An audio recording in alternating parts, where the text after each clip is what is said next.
Truth is back. I'm back in studio. We've got Vince Nardone here as well. Welcome. Thank you. Welcome back. Thank you so much. You've only missed 1 week for the wrong reasons, but it's the right reasons, I guess. the studio missed you. Welcome back. I'm very happy to be back.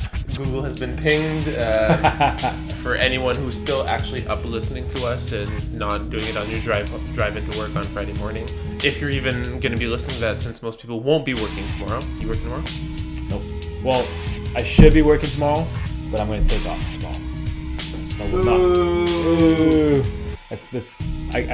I'm in that situation where I can make that decision. I'll pay for it next week. You can't take off. You can't be like, nope. Today I'm just not gonna go in. Eesh. Unfortunately, the bank will not take too kindly to that. TD Bank, I love you, TD Bank. I work for TD Bank, as we all know. Yeah. It's my go-to. I love TD. With that in mind, we'll get into our recap in a With second. TD in mind, I love that. I'm supposed to lean a little bit closer. With TD in mind, let's you. move on to some TDs. Yeah, speaking of TDs, Gladiator 41, Chapelains 39. We mentioned these two teams met up in the regular season. It was a similar story. We said when it comes down to it, although Chapelains are the more athletic team, it would be the chemistry of Gladiator that would really come down to it. Yeah, 100%. Yes, they have a ton of athleticism. Their Gladiator is chemistry based, but you can't take away from their Athleticism, but not athletes. They are athletes. I mean, you can't take that away from them because Alex Lever, Bechera, Alex Nadeau-Pius, Frank Lebeau, J.S. Grodowski. You got players stepping up big like Réaume in this game. You got who else? Simon Réaume, 2 INTs. Nicolas Guimier. I mean, Réaume flies under the radar and then comes up big in the playoffs where he needs it when they need it most. And one of his picks was in the red zone. There was even one game a couple springs ago where in Division A, where Terror Squad were the powerhouse against Gladiators who had just made it in, and Simon Réaume picked off the ball while rushing. Just clutch. Like in my article, I mentioned I changed my Freaks of the Week to Clutch Freaks of the Week because when it's playoff times, some players who can come out big during the regular season will tend to buckle. They'll just fold.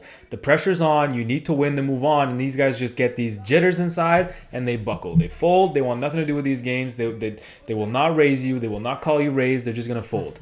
And that's why I love guys like this. Nicolas Guimier is my boy for stepping up big. Réaume, 2 picks, 1 in the end zone. I don't care. I don't care who you are, what you look like. This is when it matters and this is when you step up. Agreed. And Frank Lebeau makes it look easy. I mean, give the guy all the praises that you possibly can. He got the award for QB of the year, and he made it look easy this weekend. Do you think it's going to be, as of next year or next season, business as usual for Chapelains coming back? Similar roster, still Division 2? Bondy needs to just surround himself with better receivers. They have an amazing group of guys, but I feel like there's a lot of DBs. There's a lot of defensive guys. Yes, they gave up 41. Fine. I mean, when you're up against their offense 75% of the time, you're going to give up points. They just need better receivers to put up points to be able to stay on the field with their offense because Bondy's got a great arm. He's a really good quarterback. He's got a cannon, yes. He throws a really good ball. So you just need to step up your offensive game. You need better receivers. Speaking of needing better or even more receivers, considering Serve could barely field an entire roster, Flag Football Fantasy 39, Served with Ice 12. I mentioned on the recap with Matt Kirouac that it would be Served with Ice lost earlier on when these two teams faced each other, and I thought it would be even more of a blowout compared to that last time, and it was. Yeah, well, this one was actually never even in contention. FFF took it to them quick. This game started off with Served with Ice having the ball. They went for a 40 bomb. And just missed. It looked like it was going to be a 6-0 lead off the first play of the game, and they missed. And from that point forward, it just set a tone. They could never, ever get clicking. Nothing worked for them, and FFF just ate them up. Optimized, and they just ate them up. Literally ate them up. Nate, I've never seen him throw so many good deep balls. Looking back, going back in time now, can you imagine when we had the debate, would you go forward with Benny Goodfriend or Nathan Taylor? What did we say? We said we'd go with Nathan Taylor with the chemistry he has. 13 for 16. 100%. Exactly. Exactly. He missed 3 balls, and I'm pretty sure there was a drop in there, and I've seen it myself. He just buys time. He just buys time. He makes that rusher work so hard. I spoke to JD before the game, and he was rushing this game, and he was confident. He was just like, oh, yeah. I'm just going to keep him under control. I'm going to break down. I'm going to keep him in the pocket. I'm like, JD, it's not going to be that easy. He's going to make you work. He's going to make you work hard. He doesn't even want to run. I feel like he doesn't feel like he doesn't want to run. He wants to give his receiver the ball. He wants to make those days are behind him. Allow his receivers to make plays. What he's looking for. But if he has that open lane, he'll take it. Nate running up a sideline is not somebody that's easy to flag. He lowers that. He dips that shoulder a little bit legally, just like within the bound of being okay. And you don't want to get a truck. You're stuck. stepping out of the way. That's like a truck stick. That's like I'm playing Madden. I'm lighting people up on the field. Like I don't care about you. That's Nathan running with the ball. But literally, he made it look. He threw a 40 bomb to Chris. He threw a 40 bomb to Adam and a post to John, I think, or there's somebody else. There's 3 connections deep who just like, wow, Nate. Like, where's this coming from? He looks like a quarterback all of a sudden, which is scary. I got to play him this week. Would you be worried? I'd be worried. Am I worried? A little bit worried. I'm not rushing though. Jeremy Coley could be worried. Mm-hmm. With that in mind and a little bit of worry as well, it came down to the wire here. ONS 31-26 over Wolverines. Kevin Wyeth 3 touchdowns, 0 interceptions. Tony Tibet 4 touchdowns, 1 interception, and that proved to be the difference maker here, especially considering Kevin ran into. Story of this game was Kevin making it happen with his feet, and those were 2 long runs because I think he only rushed twice. Yeah, he only rushed twice. I think the first one was for 7 and the second one was for 13. That's math.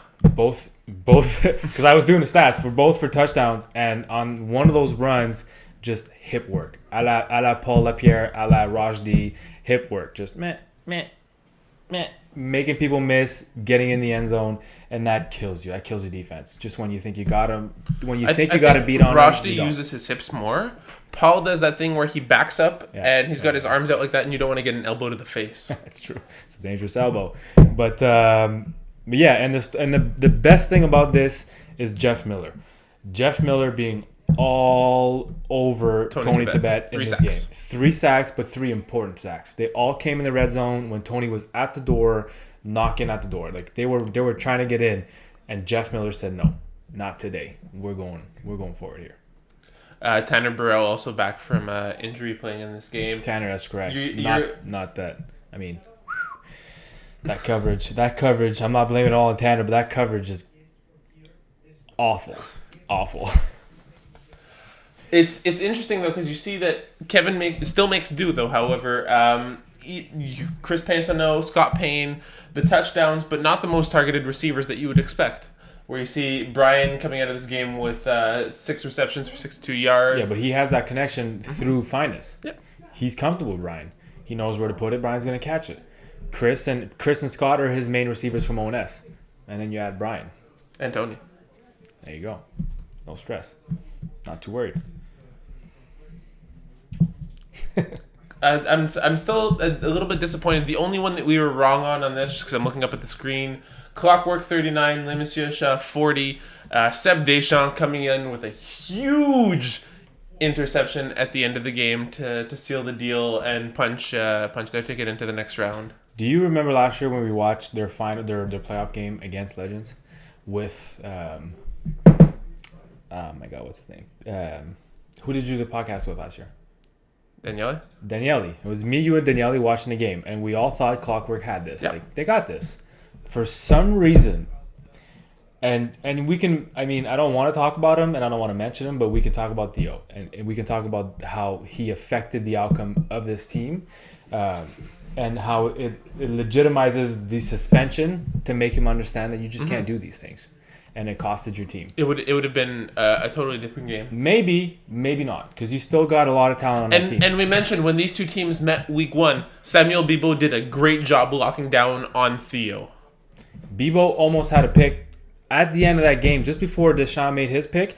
He jumped a hook. And it would have been a pick 6. It would have been a pick 6, and would have been the game that would have ended 46-39 instead of 40-39, and it would have looked like, whoa, Mr. Shaw just stepped over Clockwork. But Clockwork did everything they had to do to win that game Unfortunately for them, it came down to that last possession, and I think they had 3 or 4 plays to lock it down. See, they were missing 1 or 2 plays. Couldn't punch it in. That's that clock management. I talk about it all the time, and guys look at me like, "What are you talking about?" If you manage the whole game, you manage the whole game, A to Z, not just when it matters. No, see it coming. You got to manage the whole game. Your possession, their possession, your possession, their possession. You want to finish with the game at the half. You want to finish with the ball at the half if you're starting with it at the end. You don't want to give them an extra possession. You don't. Also, as a side note, not to cut you off, I really love this new rule that the higher seed, there's no coin toss. The higher seed just chooses whether they start on offense or defense. I think that's amazing. That's great. That is great because you deserve that. It's up to you. Yeah, what else have you played for? Exactly. Besides the fact that you don't have to wear pennies. Not home advantage. Your fans not in the stands any more than they would be anywhere else. I mean, no pennies. Nope.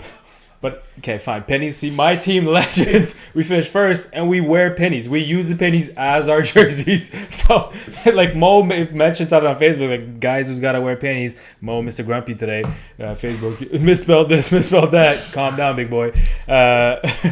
So, yeah, we use the pennies as our jerseys because we're lazy. I mean, I'm playing with a bunch of Jewish guys. I mean, everybody, we can get jerseys. We're just too lazy, so we use the pennies.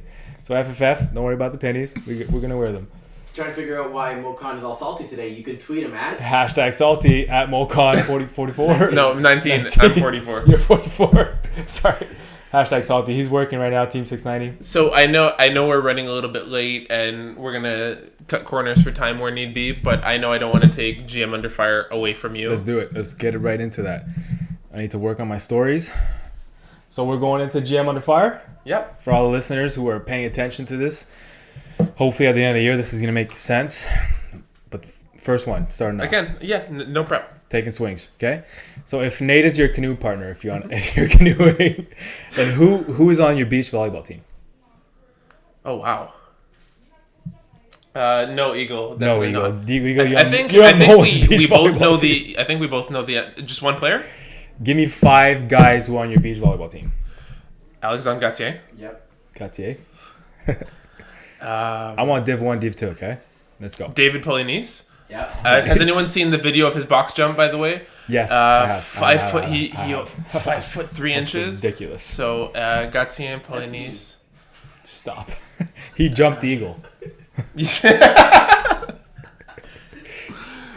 What I'm trying to think who else would be.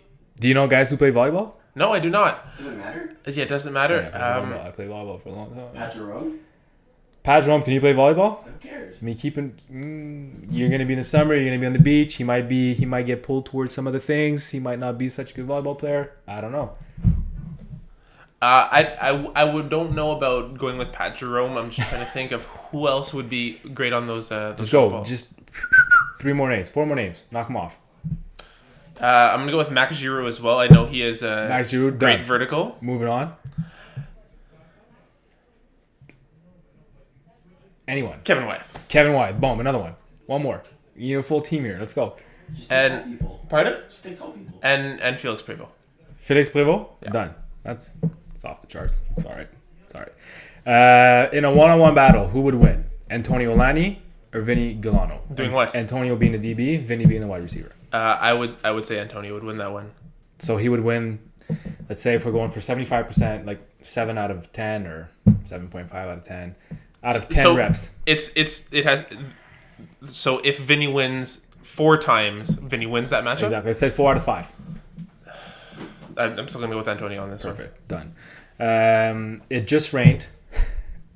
It just rained. It did outside, It just rained on your camping trip. Okay. How are you starting a fire to keep Nate and Matt Kirouac warm on your trip? Okay. Matches.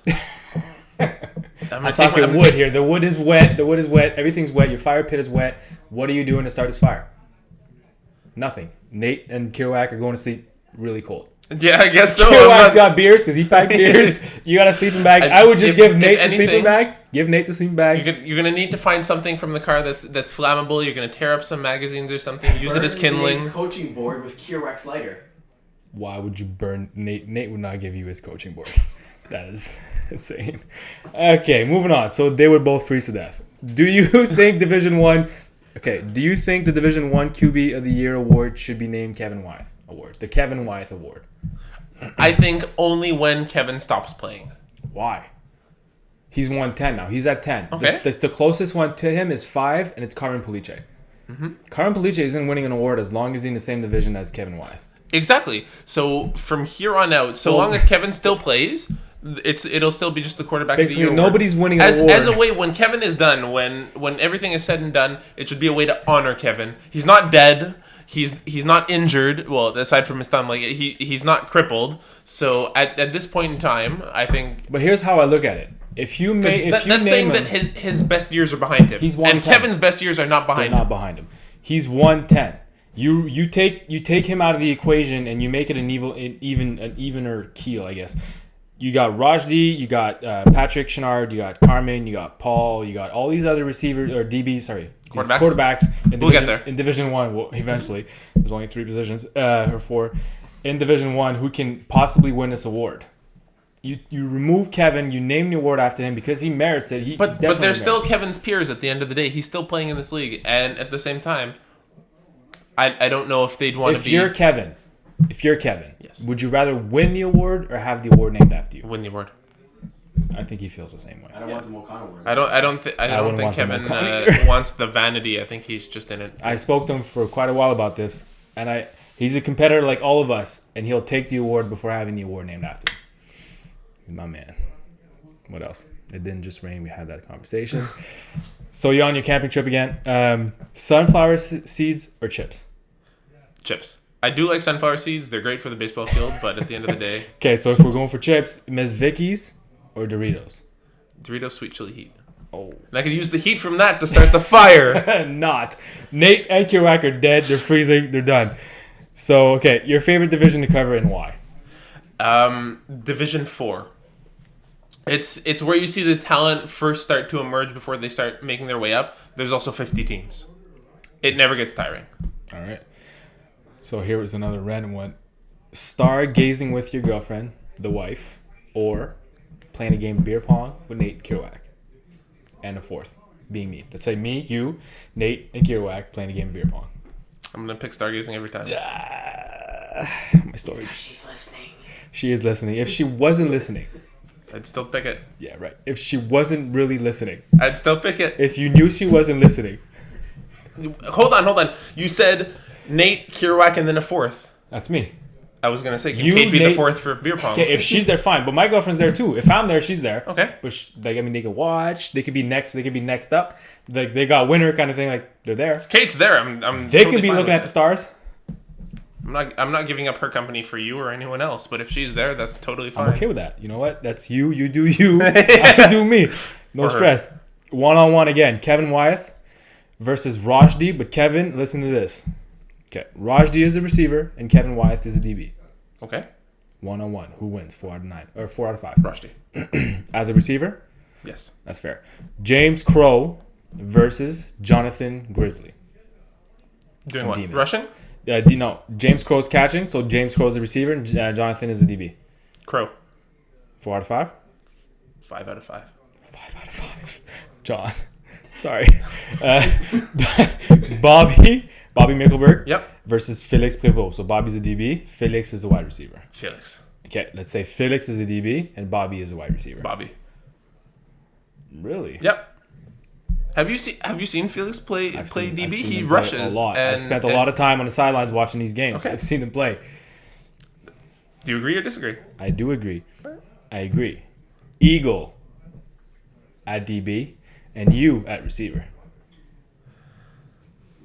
Me 3 out of 5. Because I'm gonna get hit from behind at least Hit once. from And behind. he's gonna drop one for sure. Elbows, you throwing bows? No, he's throwing bows. So if Eagle's receiver and you're DB. Yeah, me. And Eagle pointed it out too. Eagle's But okay. but you'll see. It'd be like- I apologize to those who are listening and not watching right now. But if ever Eagles matched up on a jump ball with someone, he has one hand going up like this and one hand going out like this into his gut. I'm okay with that. That's all right. You're playing defense. God. Flag me or praise me. What do I want me to tell you? I'm done with you. That's Okay. all I I'm got. done with you. Perfect. We're going to take a quick break before we run out of time, and we'll be back to do our quick recaps because we don't have time for full recaps. Sorry.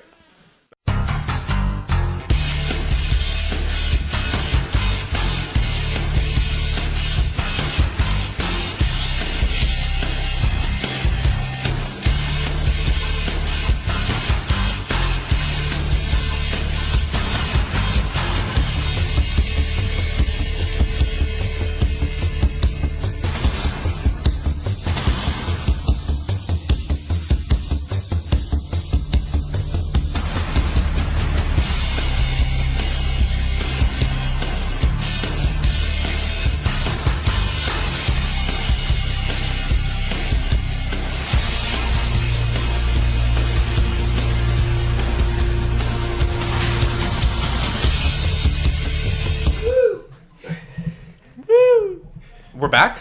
Kind of anticlimactic at that, but it is what it is.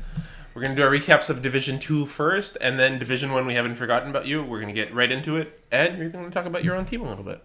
A little bit. So, Cold Fusion, Les Messieurs Chat. You and I experienced a similar phenomenon on the sidelines at Lachine when we were talking to members of Cold Fusion who are supremely confident about this game. Tell me what you think. I mean, the confidence is high.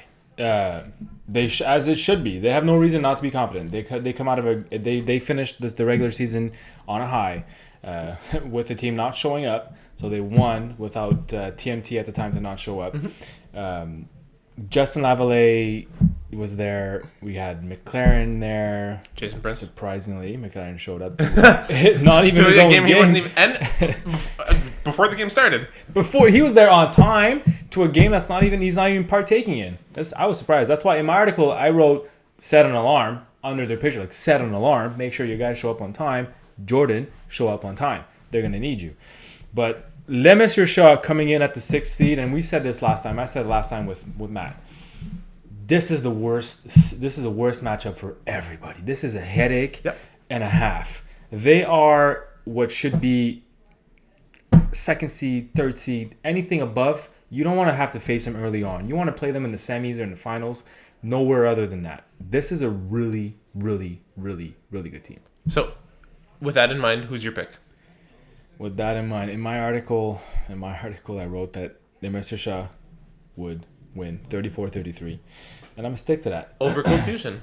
Yes. Interesting. I have this upset city, and I know I'm going to hear it, and I have all the time from the regulars, but it is what it is. And I think this is an upset in the making because defense wins championship. And yes, and with that in mind, I think that the Cold Fusion defense is going to fluster Nicola Centomo.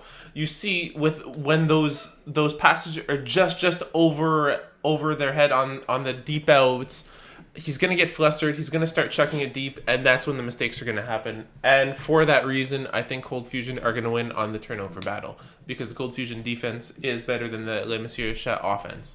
Maybe. Legends, Flag Football Fantasy. Do you want to discuss it a little bit, or do you want me to just say that I think Flag Football Fantasy are going to win? Go for it. You did. go for it. I got nothing to say about this game. I think that Flag Football Fantasy are on point as of late. They're a runaway freight train, and it's going to take a lot from Legends to take this one. The Legends are going to have to play ball control offense, really slow down the pace of the game, make sure that everything counts as they march the ball up the field, and just be perfect. That's fair. I guess. Okay. If you're guessing, guess again on CLR versus Gladiator. This is not a guess. Gladiator have impressed me over and over again. Unfortunately, CLR they didn't play last week, so we don't have a recent memory of them. But another team with a strong defense, with Fred Dupuis as their quarterback on offense, it's a good squad going up against another good squad in Gladiator. Gladiator being the chemistry-based team they are, with the studs that they have. Last week they won with like their supporting cast. If their studs step up, like Alexander Pius and JS and Lever and Bechara, and these guys, if all these guys are clicking, they are a team to be reckoned with. They're a really, really, really, really, really strong squad. With that in mind, Yeah. What's your pick? CLR. Okay.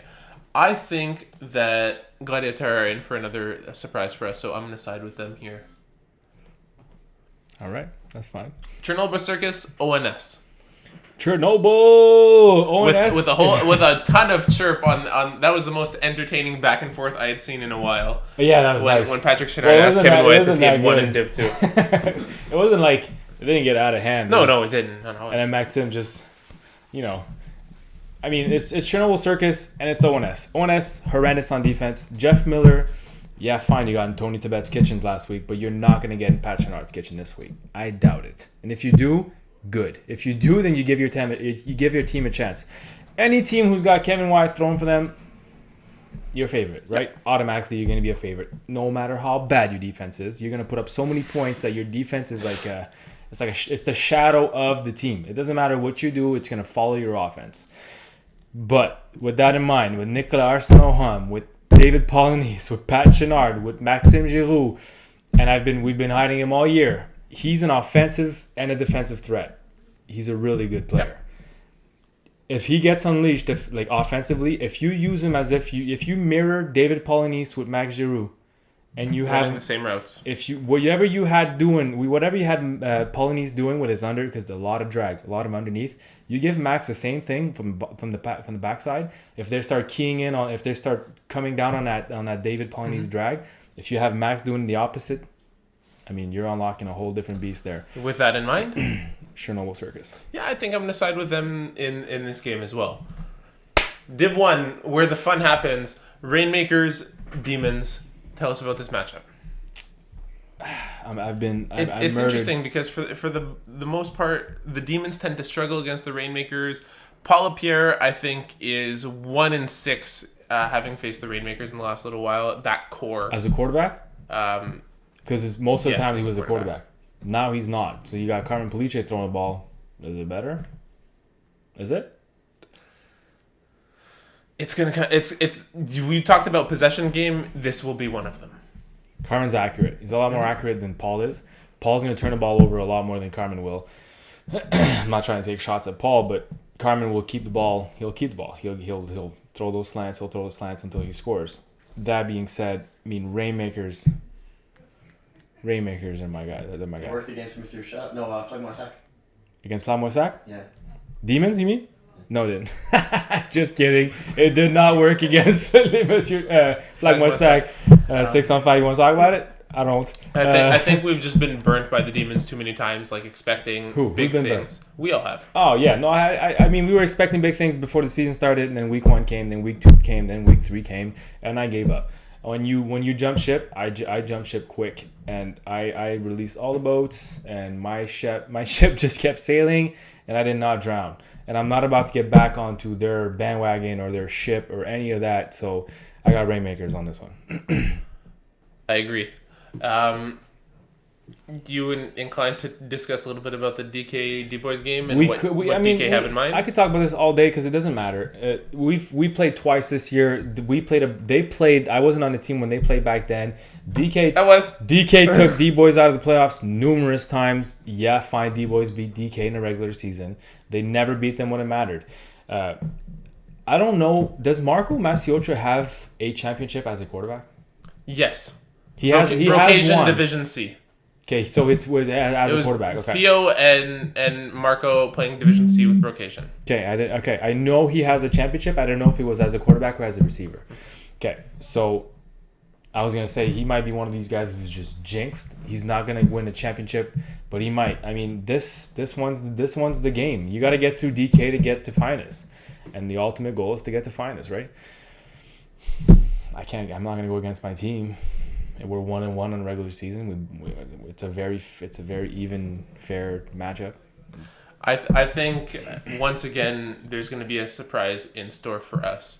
I'm going to go with DK on this one because consistently in the playoffs, DK have shown that they're able to adapt to what D-Boys bring up to them in the regular season. So what is it that pulls that weight? Is it the experience coming from like guys like Rajdi and Teddy and? It's DK's ability to, at the end of the day, adapt. We mentioned Danielle and I throughout the Division 2 finals last winter, where you just saw that DK were really exploiting different matchups, and we were waiting for the adjustments to happen, and they just came too late. DK are gonna find a way to think outside the box again and take the D boys for a loop. Well, the and last then force 2 them to weeks play has catch-up. been cause like an experience or experiment almost because Serge got injured. Somebody got Alex snapping, which is Rajdi trying to teach him what to do and how to do it because his brother's not there to help him at all. It takes away from the defense. Serge not being able to cover. Will Serge be back? But Theo now he's back. It's his first game back from a long time now. Is that gonna affect their offense? Is Marco gonna think that they're gonna be on the same page? And they might be. It might be the first play they're back on or not, or it's gonna be a pick, or it's gonna be a drop, or it's gonna be they're just off a little bit. The story will be told this Tuesday. And at the end, all we'll be left with is the truth. The truth. Thanks for listening. I just want to mention real quick, congratulations to everybody who made the All-Star team. I like it. So Congrats everybody. thank you. I know we've gone over our time. That's why I'm trying to wrap it up a little bit. Spring registration's open. Check your new ratings. Spring, the ratings have changed. Some of us are ahead of the curve here, making teams. Start getting on, guys, if you want to make a decent team this summer. Top sauce. Top sauce. With that in mind, happy Easter, and we will see you at the fields.